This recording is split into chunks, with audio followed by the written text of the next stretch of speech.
kandungan 7 bulan. Biasana nuker kandungan di mandian cai 7 rupa. Lian ti eta sok nyieun rujakan nyaeta rujak bebek. Rujakna tuluy dijual ari duit jang pamalieun ku salawengan.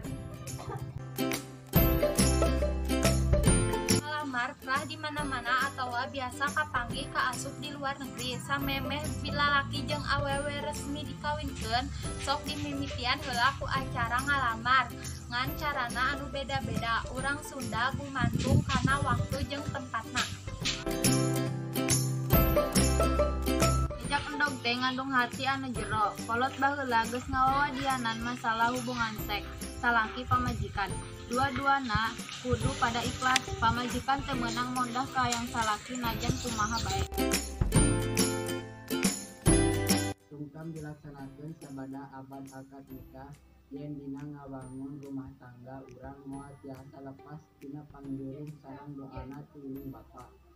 Indung tunggalna rahayu bapa cacang anu darajat nyaah jeung deudeuh moal pegat najan tos kacalian ku beuketna rapi-rapi. Satu bela nyata salah sahiji adat mulai di Jawa Barat. Non bae satu nama haraknya ayam jago, domba jalu, atau mudi jalu. Satu nu dipake dipencit bareng aja nyata budak. Tujuannya disangka budak mudi sunatan itu ngaras mudi. Cenah lantaran rasa nyerita dipindahkan ke satu nu dipake budak.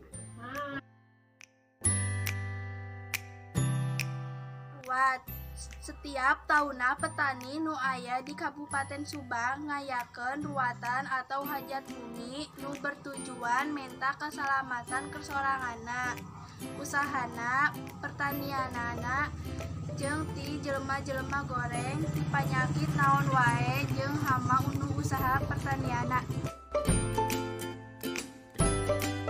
Tradisi munggahan keur masyarakat Sunda biasa digunakan sapertos panyambutan poe mimiti bulan suci Ramadan. Tradisi ieu diharapkeun mampu ningkatkeun kualitas ibadah jeung katakwaan ka Allah Subhanahu wa taala salami bulan puasa.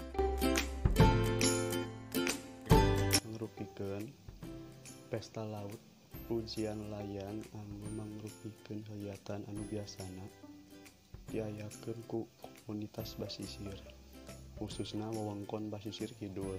Unggal bulan Muharram dina Kemis ngaunggal 1 acan Jumaah Kaliwon.